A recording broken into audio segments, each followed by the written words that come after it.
All right, well, good morning, everybody. Good morning, good evening, depending on where you are in the world.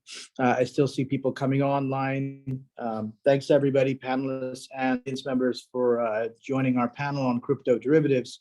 We've had a lot of interest in this panel, so I'm really excited that there is so much interest, and partly I think it's because of the timing and also because the caliber and of the panelists that we have. We have really some of the premier practitioners in crypto derivatives here on this panel. So let me start with a background here, and then I'll introduce the panelists, and then we'll move to questions. We have about an hour, maybe an hour, 5 minutes, something like that. But we'll move along, just being conscious of folks' times. I do have written on my notes one big disclaimer: this is not legal or financial advice, so it's for educational purposes only, obviously. But we're going to be talking about crypto derivatives here, and I'll just kind of set the stage because it's a complex topic. Derivatives themselves are daunting to many people. This is a fairly crypto savvy audience, but may not be a derivative savvy audience in a way because it is a specialist area. So first of all, what are derivatives anyway? What are they? And I'll let the panelists can talk more about it. But at a super high level, it's a contract based upon, it's a secondary contract, really secondary security based upon a primary security, that's the underlying security. And examples are things that we've all heard about: swaps, options, futures, forwards, things like that. There are two types that you can use derivatives in two ways. You can use them to mitigate risk in a hedging type situation, or you can use them to assume risk and with the expectation or hope of making a profit. Within derivatives, there are two types. There's the lock type, which is a binding obligation to basically for the underlying asset. These are swaps, futures, and forwards. And then there are options where there's not a binding obligation. This is probably the one that people know the most of, most common because of the stock options, where you have the right but not the obligation to buy or sell the underlying contract. So how are derivatives actually traded? So they're actually traded either, generally two ways. They're either traded on an exchange, like a futures exchange or an options exchange. In the crypto world, there are a number of exchanges focused on that, and we'll go through some of them.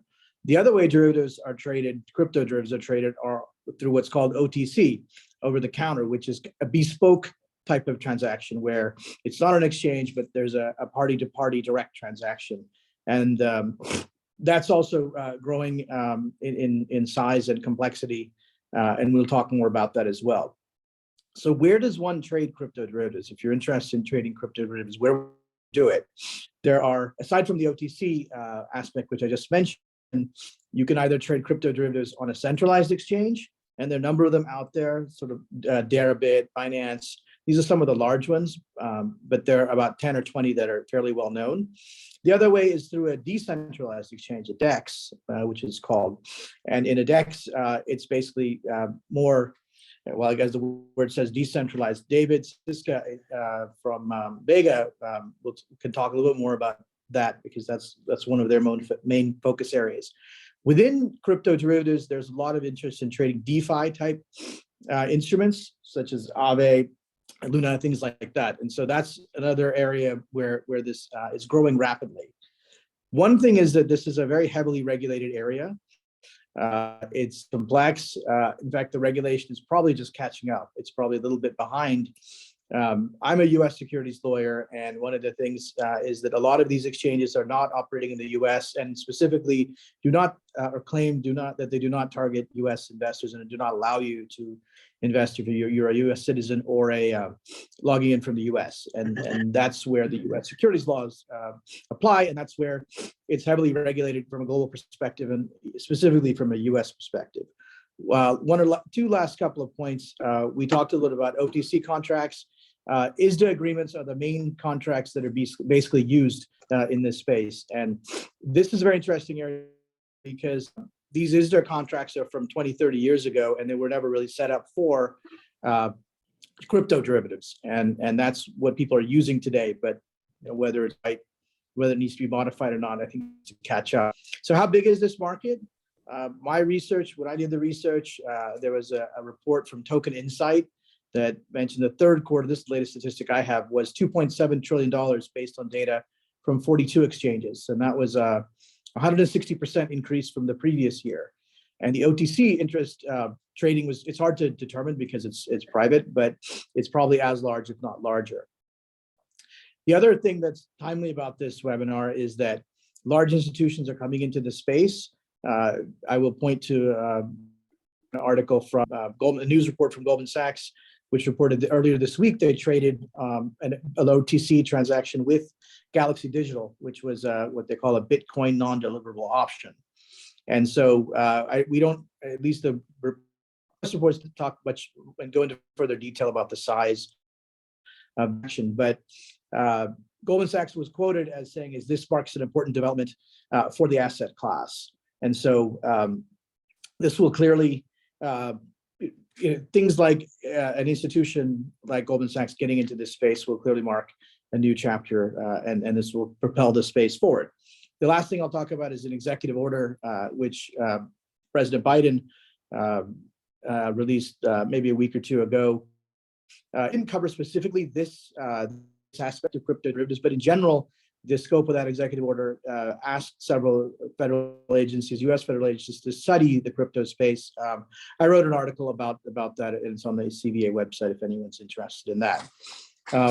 Let's move on to our panelists. I'll give a quick, intro to them, and then I'll let them talk more specifically about themselves. So I'll introduce myself. I'm Shantanu Surpre. I'm a corporate and securities lawyer based out of Silicon Valley. I have a general corporate experience, venture capital experience. In the last 5 years or so, I've been doing more crypto, and I'm licensed in the US, UK, and India, and I have law degrees from Oxford and Columbia. And let's move to these first. Aurelie Dhellemmes, and let me know if I'm not pronouncing it correct. Yeah, well done. Well done. Yes, yeah, so I don't have the most complicated name on this panel, so so great, thank you. So you started with Aurelie.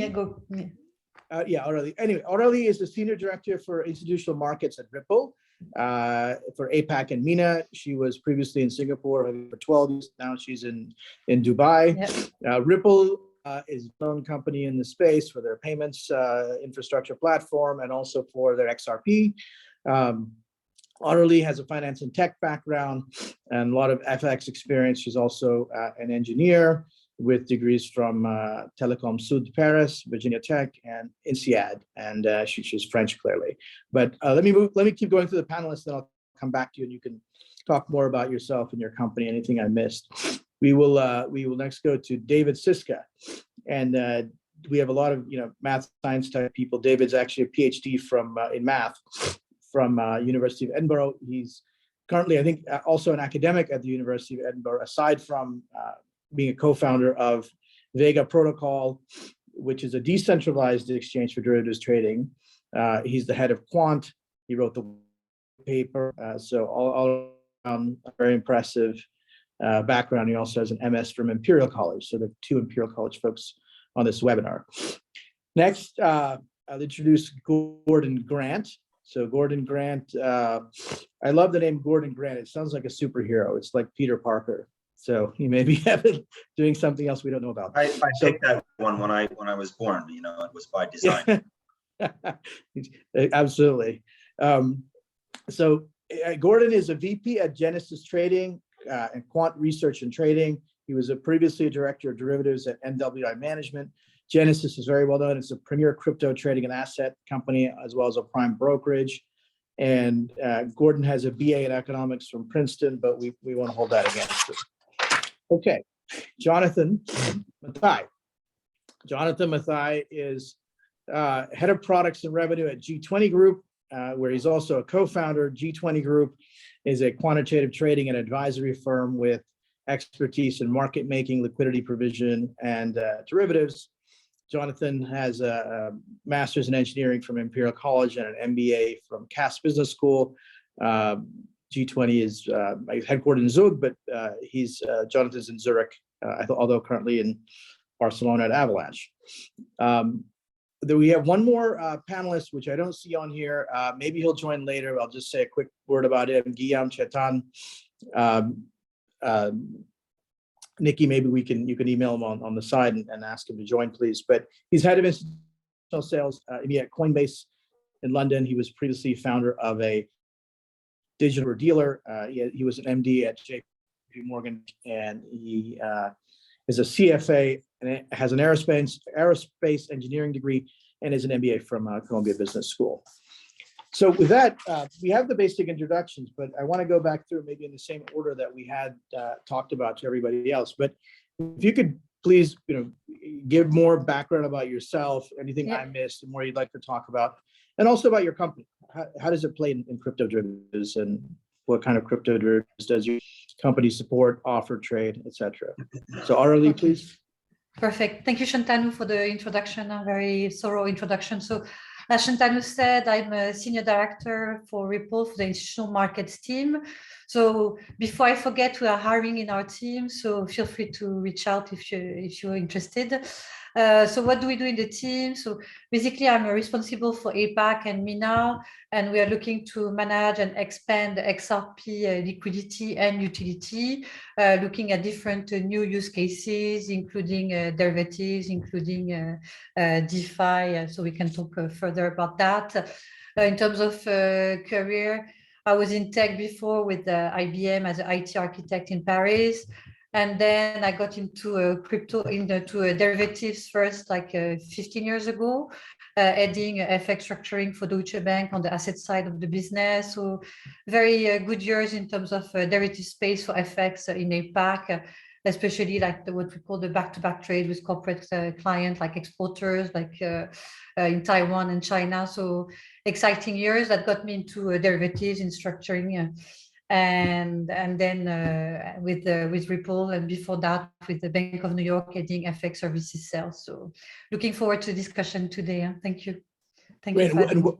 Yeah, that's great. What does Ripple do specifically in crypto derivatives? Is there do you trade, offer product? What do you guys do in that? We'll just combine the first two questions.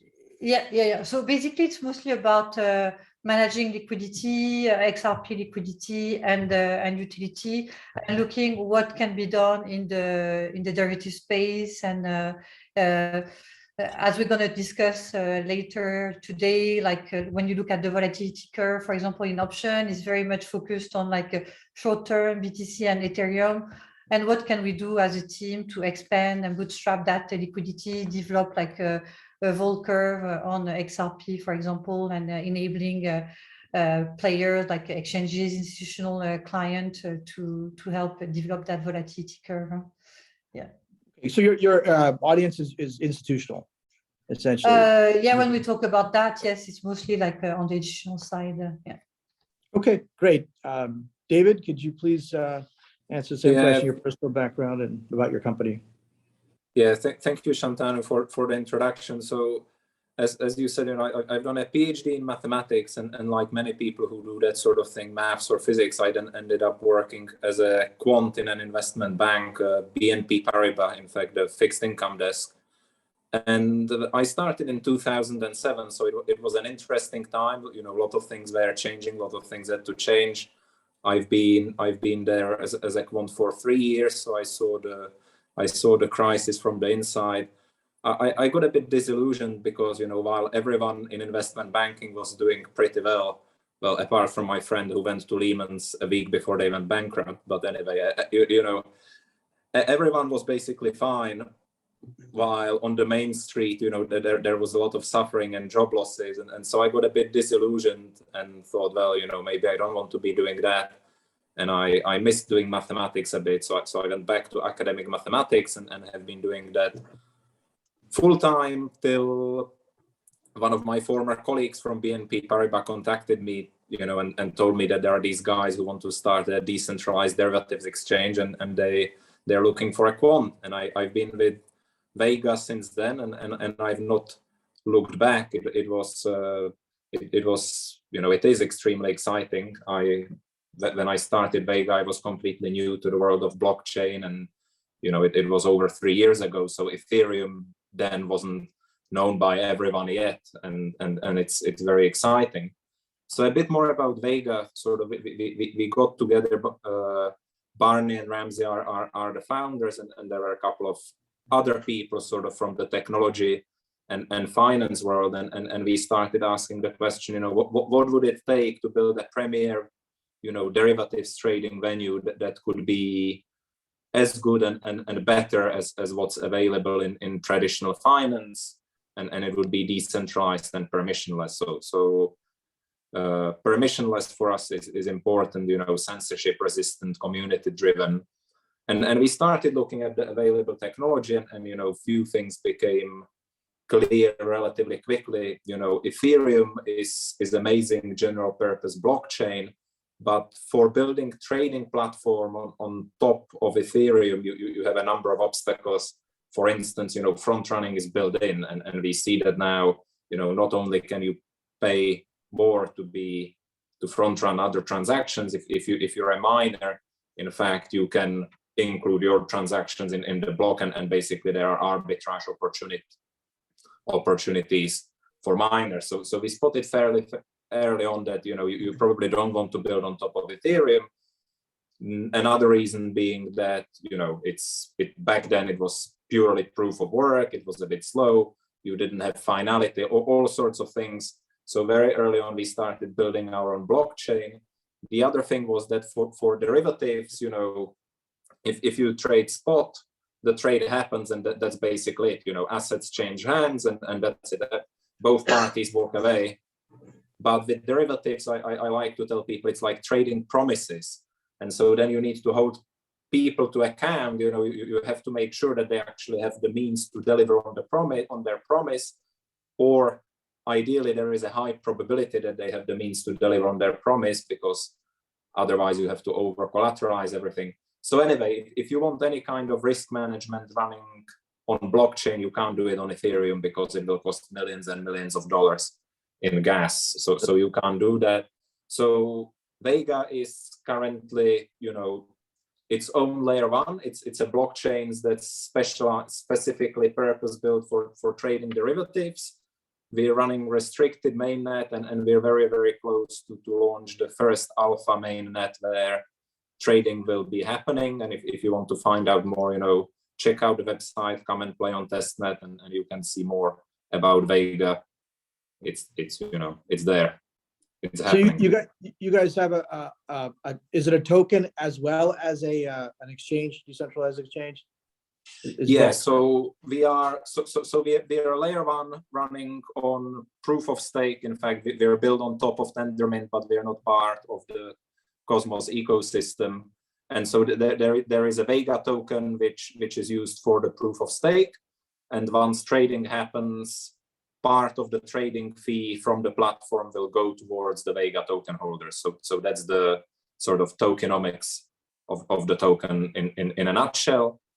We are bridged to Ethereum. So because we're layer one, there are no native assets on our blockchain. So at the moment we're bridged on Ethereum. So you can provide settlement in any of the ERC20 tokens that live on Ethereum, or you can settle in ETH itself, and we'll be building bridges to other chains that carry value intrinsically.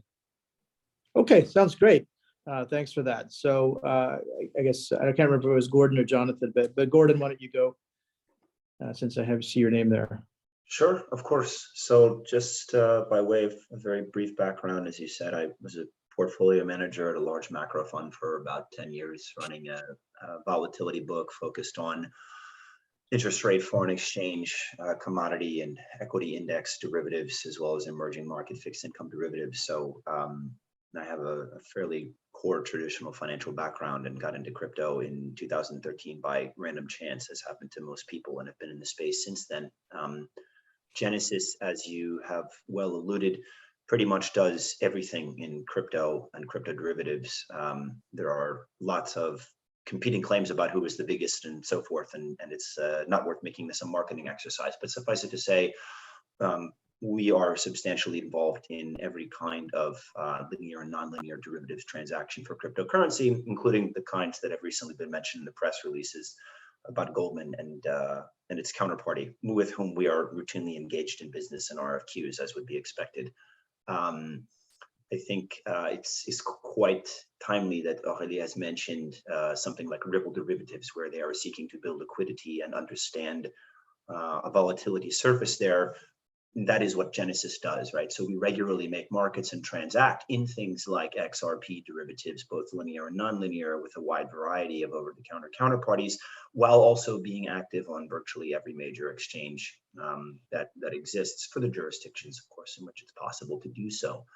I think, as David has said, this is quite an interesting time as we move from a more decentralized world, which is occupied by the CMEs and derivatives of the world, into one which is increasingly decentralized with the presence of not only Vega, but other participants like Ripple, older protocols like hedging, which actually still functions quite well and is more like the Vega model, and some of the newcomers like Options, who are doing a wonderful job with their user interface and sort of aggregation of all these decentralized options vaults. We can expect this landscape to continue to evolve. There are a number of unsolved challenges within the decentralized exchange marketplace, such as managing impermanent loss, as well as accounting for the things that David has again referred to, right? Derivatives are contingent claims. Contingent claims have both, you know, a sort of a market-related component and a credit risk component to them, and disintermediating that in a decentralized way requires innovative applications of the technology that is being written in real time. And I think that's really quite exciting. Sort of walking back and looking at this entire universe comprehensively, you know, it's interesting for me to go full circle from a macro portfolio manager perspective into crypto, when you couldn't talk to people about it without being looked at as a, you know, enthusiast, to now the same kinds of institutional money, such as I helped manage and where I worked for quite a while, are now coming into this space. And we are seeing that in the growth of volumes, the depth, the complexity of the markets, and the risk appetite that is being deployed, both on centralized and decentralized exchanges. And that really speaks to the nexus at which Genesis sits as I think a leading participant. I carefully use the word A instead of the, whether that is, you know, debatable or not, but really we are focused at serving a client base within this sector and silo as it exists, but also where it is going to be. And, you know, projects like David's, like Vega, like Ribbon, like PsyOps, you know, and others that are coming along down the line are making this really the place, I think, where cutting edge talent will be, and cutting edge resources in terms of quant development, red computer science, and eventually things like machine learning and so forth will be deployed. So, you know, from my perspective, tremendously exciting, and, you know, looking forward to getting into the rest of the questions. Thank you. And Genesis, you deal with institutions as well as high net worth individuals. So yeah, retail, that's correct. Okay. That's correct. Yeah, we deal with any qualified person in the sense of legal or natural, you know, of course, our onboarding department can speak to what that is, but it's a very diverse swath of you know, hundreds of principal counterparties across borrowing and lending, for which we have a significant book, and that has an effect on our derivatives business as well. And then you get into our spot, and of course our options and linear and nonlinear derivatives business. Okay, great. Jonathan, could you please give us any more details about your background and also about Sure, G20? Absolutely. Yeah, so yeah, I'd like to reiterate some of the sentiment that I've heard here already. It's a super exciting time here in the crypto derivative space, and from our side in G20, we're a similar player to Genesis, maybe not quite as big, but growing as well very quickly. You know, we're involved in the full life cycle of crypto and crypto space, from market making, OTC, proprietary trading, and asset management, and so on. A little bit about myself, and to give you a little bit of context of why the space is so exciting from my perspective. So I started my career as a quant in UBS. I was working on derivatives pricing models, volatility surface construction in the FX space, exotics pricing, and also analytics. And moving on from that part of my career, I went into the quantitative trading strategies area, using FX volatility as a primary input for directional trades in risk markets, going long or short carry based upon FX volatility. And that's when I really got interested in that space of FX vol, and wanted to further my knowledge on the trading side. So moving away from the quant side onto the trading side, I started on the emerging markets desk, with a focus on Europe, and then went on to run that team at UBS for a number of years. After my time at UBS, which was about 10 years, going through the credit crisis and all the European crisis after that, I moved on to G20, and we started very focused on the FX side, but then branched out into crypto about 4 or 5 years ago. And what I find especially great about this is there's so many people that we've seen from the traditional finance side are now moving over to the crypto side. Things that Gordon had mentioned, David obviously is from the space, and Aurelie as well. But exactly, from the FX space in particular, we see a lot of synergies, a lot of similarities between how volatility is constructed, how you think about liquidity, the currency aspect of this. That there are traditional currencies which are have these similar sort of issues about liquidity and about idiosyncratic risks and so on. So it's great to be part of this and to see the evolution in the crypto space likely to follow a similar path to what we've seen. High volatility is moving into volatility suppression and more liquidity in different areas. So yeah, it's a great space to be in. We're at G20. We are like I said, very active on centralized, decentralized exchanges, futures trading, and the like. Yeah. So great. Okay, great. Thank you. Great. So as you can see from all the panelists, it's quite an amazing backgrounds, super highly qualified and accomplished set of professionals here. So it's impressive. So one last thing as a housekeeping item I wanted to mention is that if we will have a small Q&A session at the end, and if folks could put their questions in the Q&A chat room, that will be helpful. That way I can go through them towards the end. Unfortunately, we won't be able to go directly to the audience members, but we can, if they post the questions, then I can read the questions out and we can try and get those answered. So the format from now, we will have a number of questions, and I've divided them up to different panelists kind of based on their backgrounds. But if any of them have anything to say, they can chime in, but we'll probably need to move a little bit quick since we're probably halfway through now. Let me ask this question to Gordon, Jonathan, and David, specifically because they're trading on a regular basis themselves. Derivatives are complex financial instruments. What we talked about, they could be used to manage risk and volatility. That's the hedging, as well as to generate income. So let's talk a little bit more about this in further detail. The spot, the options, the futures. How do crypto derivatives differ from traditional derivatives? So, traditional derivatives have been around for a long time, 20, 30, 40 years. Many people, buy options, especially like Tesla options. The last few years, people have been buying them. So that's fairly easy to understand. Crypto derivatives, first of all, they're rated. You can't just do it on your E-Trade account or whatever. It's very different the way you trade it. And so how is it different?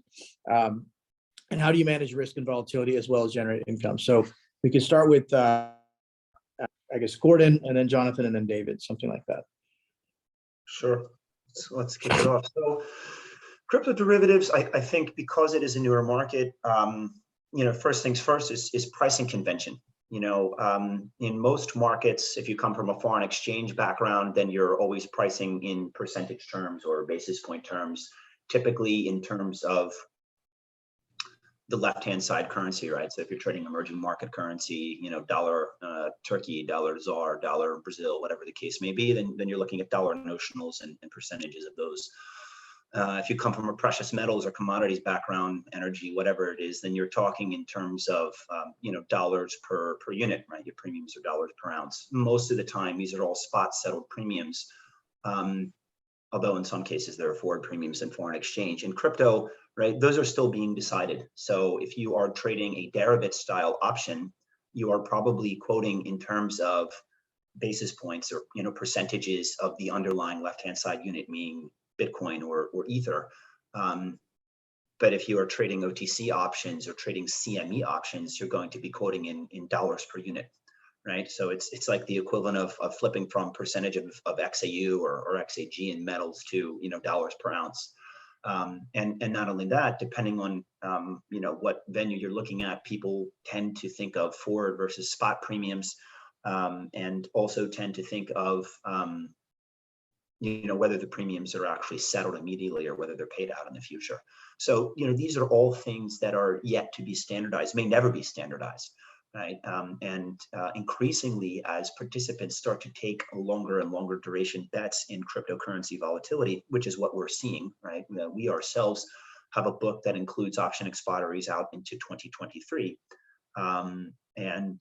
We regularly transact out the curve there, and we are seeing increasing volumes print both on the exchanges in which we're an active participant, as well as with our OTC book. These are things that start to matter, right? Matter because the vega is substantial, the premiums being transacted are substantial. So that remains to be that remains to be done. In terms of how they're managed, well, cryptocurrency derivatives, from our perspective, are managed in the same kind of framework as I would have managed it as a portfolio manager at a hedge fund, as Josh Lim, our global head of derivatives, would have managed it in his former time at Goldman Sachs or other institutions. The interesting thing, of course, is that the distribution of returns and the underlying characteristics of these assets don't necessarily conform to the assumptions that go into Black-Scholes models or whatever tools you may be using to price them.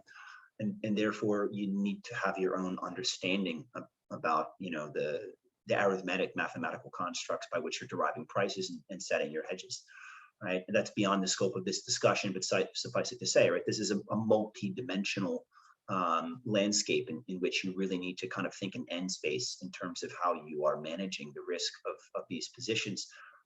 Things that don't necessarily matter or have come to no longer matter so much in traditional financial derivatives and equities or interest rates or commodities, your higher order moments, vol gamma, right? Or the vega profile with respect to spot. Or higher order moments such as your vol gamma profile with respect to your vol or skew, whatever the case may be. All of a sudden, as these markets start to come alive, and particularly when there are moments of high volatility, it matters a great deal, right? Precisely because crypto is an asset that has gone up, right? 100x, right? Maybe 1,000x in some cases from where it was just a few years ago. So the strike topography is not, it's not euro dollar, right? Where, you're sitting at the money at one spot 100, and the entire locality of your strike topography is plus or minus 3 to 5% on either side of spot, right? That's the overnight strike topography, right? In Bitcoin, really, you're talking about strikes going all the way down to 5,000 and strikes going up in some cases to 500,000, right? And ETH is quite similar. That requires a different kind of a framework and a different thought process about risk that you manage.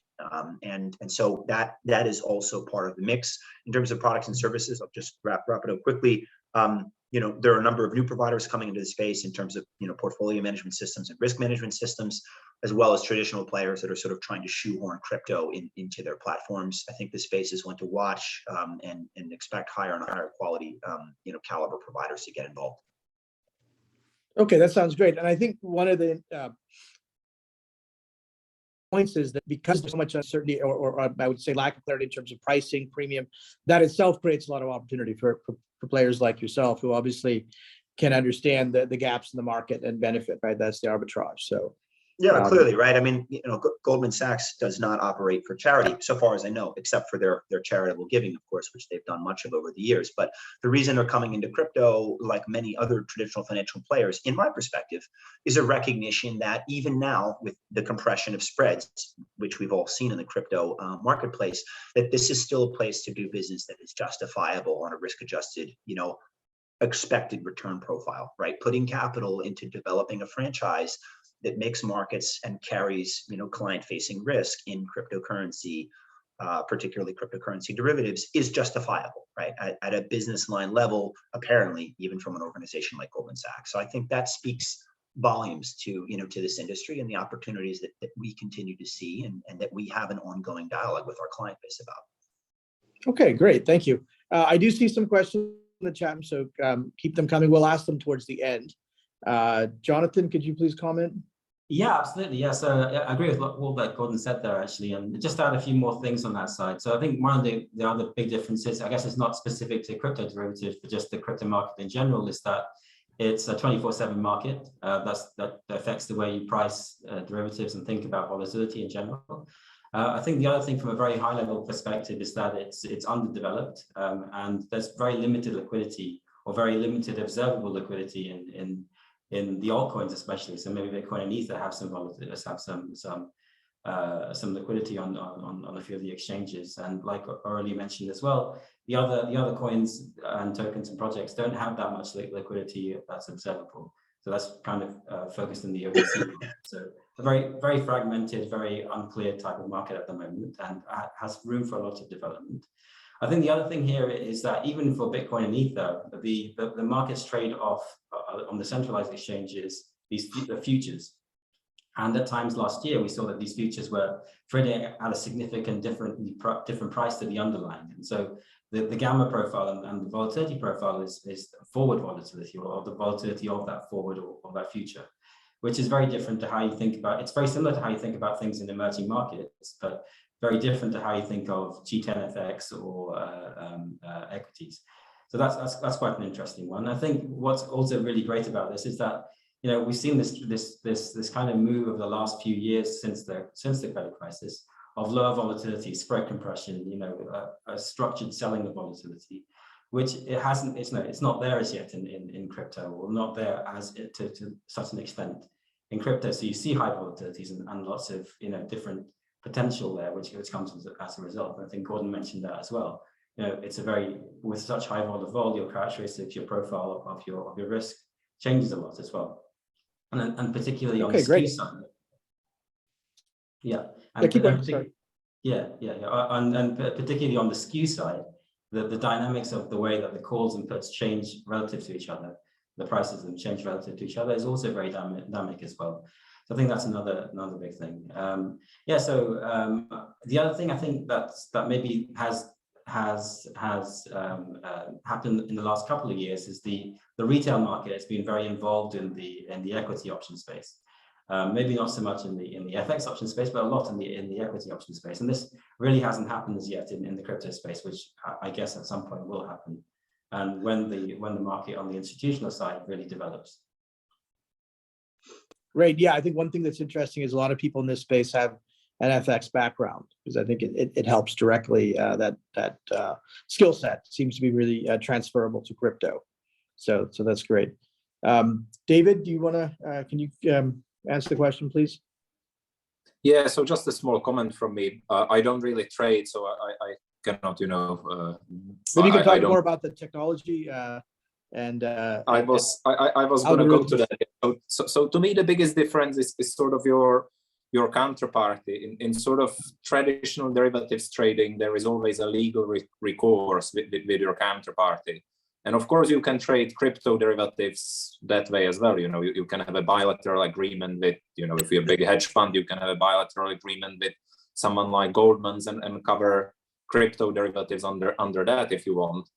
Or if you're a retail guy, you can go to someone like Deribit, open an account, and then you have sort of some, you know, legal agreement implied with Deribit. But with fully decentralized derivatives protocol, of which there are now few online and running, you're pseudonymous. You're just a key on the blockchain, and there is sort of no legal counterparty, and of course that makes certain things, you know, interesting in the sense that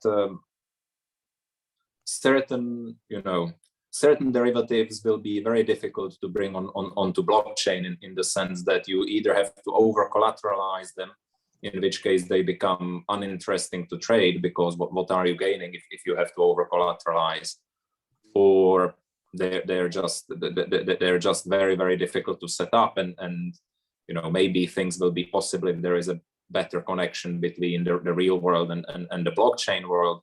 But for instance, for now, something like credit default swap in a fully decentralized way, you know, you either over collateralize and people will not be interested, or it's not going to happen. So the markets have got a long way to go, and there is a lot of innovation, you know, a lot of conventions to be developed and sort of settled, and things like, you know, options market, setting up a good options market is difficult, because as Gordon was saying, you know, the spot will walk away from you, and what used to be a liquid strike is the illiquid strike, and then, you know, the protocol or the exchange has to manage the risk, etc., which is a non-trivial matter. Okay, sounds good. And we will come back. Again, I haven't forgotten. Let's just kind of keep moving on this sort of specific aspect, and I'll go backwards now. it's more about technology. What kind of technology is used in, and I just from my own observations, there's heavy use of technology in this space. There's heavy use of algorithms. So maybe if you could talk a little more about the tech and you, David, and then we'll go backwards to Jonathan Gordon. It is because everybody seems to have a very math and quant background, which seems to help. So there's a heavy use of formulas and algorithms. So in the trading in some way. Yeah. So I mean, from the perspective of Vega, what we need to do is manage the counterparty risk. So basically set the margin that on one hand gives enough leverage to make the trading attractive, and on the other hand, makes the probability of someone causing problems relatively low. And for that, you need, whatever you do, you need some kind of risk model for, whatever product you're trading.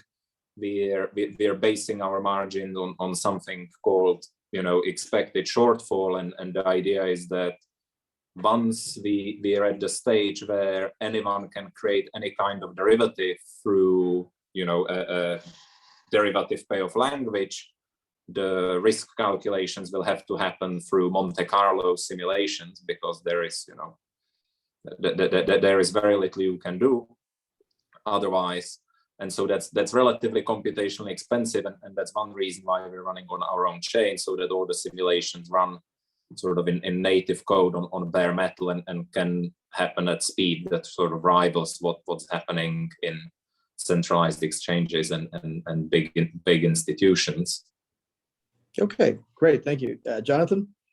Yeah, absolutely. Yeah. So like you said, that algorithms are a much bigger part of crypto right from the outset. I think from the traditional finance early days, they weren't a big part of the initial FX markets. But I think in crypto, most firms use algorithms to trade and have access to liquidity on various different spaces.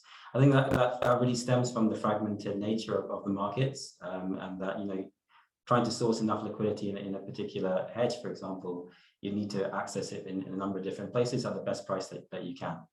So I think that's definitely one part of it. There are other solutions like Paradigm, which allow you to RFQ anonymously to different people to have a guaranteed settlement against someone who's KYC.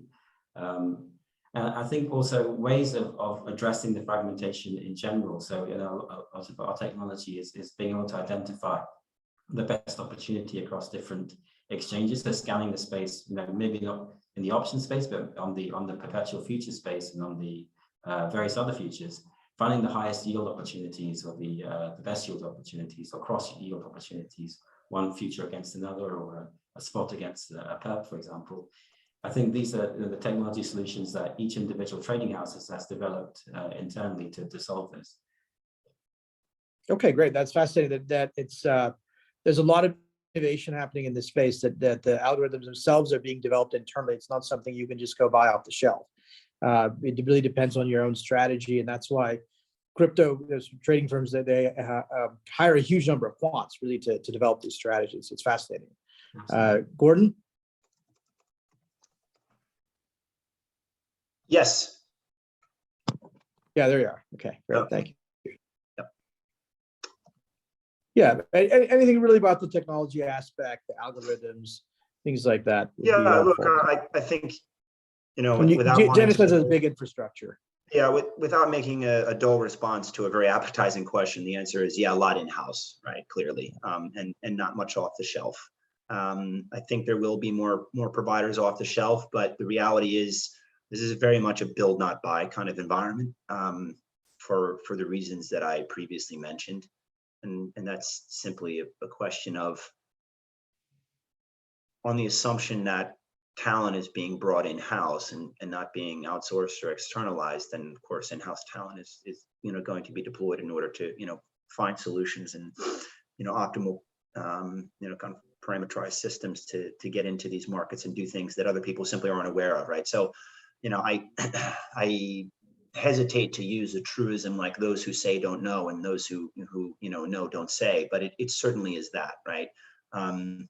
The more people start to talk about microstructure, dynamics of these markets, or the technology that they're using to exploit it, it may not be very good technology, because much of this is proprietary, right? And the value that is being created by a franchise like Genesis or G20 or anybody else's, is the extent to which they, they have a view about what you need to be doing in these markets, how you need to be doing it, and how you can be offering that menu to your clients.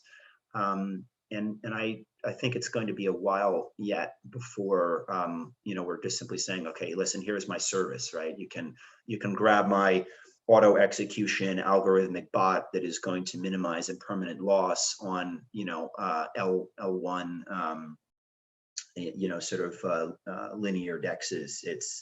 If you had that, you probably wouldn't sell it, right? You would continue to use that in a way that is going to extract value. And I think that the more appetizing thing is, it's not so much about what is the tech. Of course, we all can't really talk about that. It's how much money is being thrown at this, right? What is the quality of the intellect, right? I mean, David is a testament to that, right? This guy's a math PhD who doesn't know really much about crypto until 3 years ago, and is here to solve a thorny problem. And I think there will be more of that to come.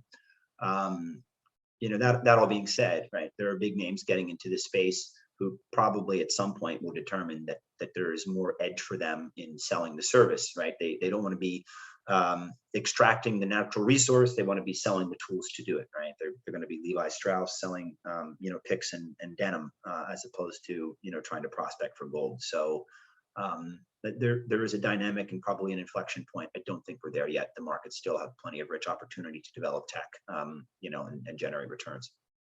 Yeah, that makes sense. Right now, I think it seems that most of these firms, they keep their cards close to their chest, and they trade in prop sort of trading or for their clients, and it's not really available to the general public as a service. And so clearly, if they can make money doing it, that's the way they'll do it. Well, great, thanks. I think that was very interesting background. So let's turn to Aurelie. Since you're, I'm asking you the question because I think your role, from what I've seen, is a little different. It's more institutional sales and marketing, and therefore you are directly dealing with customers on a daily basis. Unlike some of the other folks, I think, who are really more trading or more tech oriented. And so I think you can give us a good perspective about what do your clients think? What are they concerned about at risk? I'm just going to throw some issues out: the risk, settlement, insurance, custody, perception, security. David mentioned the problem of the counterparty. In a decentralized exchange, I mean, it's a problem of who's the counterparty. As a lawyer, it's all very interesting because, who do you go and sue? Which court? Where do you find these people? These ISDA agreements are 30 years old. They don't really address the issues. So if you could please, just give your thoughts. Thank you. Yeah, there are many different aspects. And the first one that I was talking about is like the liquidity aspect, like how do we build enough liquidity? When we look at the futures, even that is like very short dated. When you go like 6-9 months dated, it's like 6-7% spread. And when we look at the option, it's even worse than that. It's very like a BTC ETH concentrated. Even in terms of platform, it's very concentrated. Like for futures, going to be very much like Binance. For option, like very much like Deribit. And also there's this debate like between executing like OTC, CFI, or DeFi. And so we're seeing some large institutional like private fund like wanting to trade more, like being burnt on the CFI and willing to go more on DeFi. And even if they pay like a bigger spread, they prefer to have that flexibility to execute on the DeFi. So we're seeing a bit of that trend. Good to see the derivative space growing. Last year, we've seen like a milestone of the derivative, crypto derivative, going over like a crypto spot in terms of volume. Now a derivative of crypto is like 60% of the total trading, but there's still a long way to go. And especially coming from the structuring background, I'm very eager to see like the option market developing in crypto. For me, it has been like taking more time than I would have expected. And I think it's coming from a demand aspect. So for example, on the future, it was very much about driven by retail, like wanting to have like a leverage, sometimes like crazy 100x leverage. And now in the option space, I feel it's going to come like with the two angles that I see that the demand is going to come into option. The first one is impermanent loss. So we're seeing, I love this use case of like hedging the impermanent loss. That's a big pain point in DeFi. And so when you look at the profile of impermanent loss, it's like a straddle. So it's like shorting a straddle, like not the same notional on the both sides, but like let's say 1/2. So when you want to hedge your impermanent loss, you like long a straddle. So we're seeing some companies like doing like a trade, like, okay, I'm going to hedge your impermanent loss. So I think that's going to grow, especially answering a pain point. That's angle number one. And angle number two for me is like the DOVs, like digital option vault.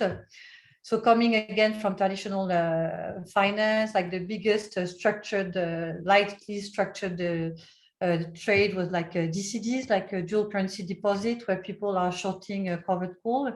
And so we're seeing that in the DeFi space, like with the digital option vault, where people can earn yield from shorting an option. Again, that's not an investment advice, because you're shorting an option, so you have unlimited risk on the downside. So, and the fact that you would get like a premium from shorting that option, but you're shorting, and so unlimited. So when we see, like, when I look at traditional finance, like a traditional bank, they were making like $1 trillion of notional of DCD per week at the heat of the market. And I'm eager to see that lightly structured business getting into crypto and enabling everyone to earn passive income and yield, again, like you're shorting an option, so unlimited downside. But those two use cases, I feel like the hedging impermanent loss and the digital option vault hopefully are going to drive enough demand so that we can see that market maturing and seeing like vol surface, vol curves on the option. So looking forward to seeing that. Yeah. Are you mainly targeting institutional investors and not retail for what you're at a Ripple level? So all that is more like at a Ripple level, it's more like a institutional client, and so more like we're talking at the payment level, like PSPs and right? Yeah, so more at the institutional level. Yeah. Okay, let's we have about, let's say, 8 to 10 minutes left, so we'll kind of wrap it up. I see some questions here. I'll ask. There are a bunch of questions here. We won't be able to go through all of them, but I'll kind of combine them, a few of them, and see where we can get to, and anyone can ask the question. So, right now, I think it seems like, how does an average person participate in this? I think that's one of the questions. Sure, if you're an institution, there are many avenues for you, but how does an investor participate in crypto derivatives? How does a retail investor, use derivatives as an instrument to hedge risk? Can a retail investor do anything in this space, basically? So any of you could answer that question. Well, clearly there are venues, right, for retail participation in crypto derivatives. The advent of options being quoted on the BITO ETF, that is the futures-based Bitcoin ETF. It's out there, right? So you can trade those from your E-Trade account. Clearly, you can also trade options on crypto proxy equities like miners. This is not financial advice, but we all know, if you just observe them, statistically speaking, that miners like Marathon and Riot Blockchain have a relatively high beta to Bitcoin in the crypto complex, as does MicroStrategy, given the amount of Bitcoin that it holds on its balance sheet. And this is really more for the North American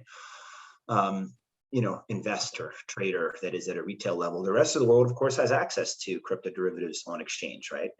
There's no reason you can't trade on, Deribit if you're sitting in Switzerland and watching this, or anywhere else in the world. And of course, Binance and many other exchanges offer these products, but Deribit certainly is the leader and has a tremendous amount of retail participation. In fact, many of the things that have happened in terms of trends, both secular and cyclical within crypto derivatives, have been driven by retail, right? This is no secret that after the EIP 1559, hard fork last summer, there was an explosion in Ether volatility and skew, right? In a way that was really quite extraordinary. That was mostly driven by retail and mostly driven by the exhortations of one particular well-known Twitter handle, promoting very high strike calls on Ether, and retail surged into that trade and paid very high premiums to put that on. So I wouldn't say it's that retail is in this space. I guess the question would be is, crypto being a place where folks tend to get emotional about their feelings of their favorite tokens, or the destruction of the traditional financial system, supplanting with decentralized finance. How can people use derivatives sensibly as opposed to an alternative to leverage? Because leverage is certainly available, right? I mean, you can have 10x leverage on many of these exchanges. I think derivatives risk management at a retail level will remain challenging, right? That's not something that's going to be probably offered yet. I mean, folks like Yield Street do that for traditional financial products, but I don't see that being out there. But the strategies that have worked well for institutional funds are certainly replicatable by retail, right? Call overwriting as a programmatic strategy, which is something that Genesis is actively engaged in with our client base, and it is something that works equally well for retail, particularly when call skew and outright levels of implied volatility are elevated on higher levels of spot. That, as was the case last fall, that's a sensible that is for some folks, can be for some folks, a sensible trade to put on. Again, that's not financial advice. That is giving you an insight into the mind of some participants in these markets. And likewise, collaring long deltas is also sensible. Buying puts and selling calls, for some folks, they believe it is sensible depending on what's going on. And lastly, right, these decentralized option vaults that Aurelie and others have talked about is sensible risk managed retail participation to an extent, right? A retail trader doesn't necessarily have the opportunity to go sell options in size and manage a yield in a way that would be, let's say, responsible, because there's short gamma, short vega, right? Other components of that, even for these short dated 3 to 5 delta options, which are the principal consideration of these vaults. The vaults offer a way for retail to earn yield, by selling this vol. And I think that as the credit risk counterparty reliability component of the vaults is solved for, and clearly there is increasing confidence, at least imputed confidence, if the signs of notional or anything go by, right? Ribbon, again, this is all public information. Ribbon has had 40,000 units of Ether options in its vaults, right, the past couple of weeks. Low delta, obviously, and relatively low premium as far as these things are concerned, but still, it's quite significant. So this is a way, right, for retail to manage risk and earn yield, and volatility for yield, as was mentioned earlier, by the team, is something that we will probably continue to see creep into this space, right? Institutional money trades volatility for yield in virtually every asset class around the world. And it's been a defining characteristic of new or newer volatility markets like precious metals, right? Where following its wide adoption by institutions as an asset that supposedly had low correlation to other, traditional sectors like equities or fixed income, call overrights on gold is probably one of the greatest yield earning strategies that's been created, in the past 10 years. And everybody does it, from Swiss private banks to retail individuals selling calls on gold GLD. And of course, the consequences of that, both for realized volatility of gold as well as the vol surface, are well in evidence. That's not to say the same should or would happen for Bitcoin, but certainly indicative of the kind of appetite we could see, and is a way for people, retail, to sensibly manage their risk. That's super helpful. There's some cutting edge stuff. I just want to give opportunity for some of the other folks to respond. Anyone else want to respond? And I think this will be our last question, and also provide any last thoughts. David, Jonathan, or Aurelie? Yeah, I guess on the space, I think, like Gordon was saying, I think the use cases that we saw from traditional finance are definitely going to flow through for derivatives. So diversification, yield generation, and hedging. And so, those are the three main areas that we see, and capital efficiency as well. These are definitely going to flow through into this space, and one of the big areas, I guess, is just going to be more altcoin options just available to everyone to trade on the centralized exchanges, decentralized, and I think this is going to be a massive growth potential for the next 2, 3, 4 years for sure. Great, we're all in the right space. David or Aurelie, any last remarks? Yeah, so yes, maybe just a small one for me, like seeing that the big shift on the regulation aspect, we didn't have time to touch on that. So there's definitely a big shift like in the crypto industry, and we're seeing more and more regulators like talents going into crypto, and derivative is no stranger to that. A lot of what's happening on the regulatory aspect is also like big players buying like smaller players, or acquisition like Coinbase, like buying FairX in January, like a small Chicago Futures Exchange, or FTX, like buying the derivatives platform LedgerX. So definitely this big shift happening, which is a good, healthy ground for the development of the space. Great, thank you. David, you have the last word?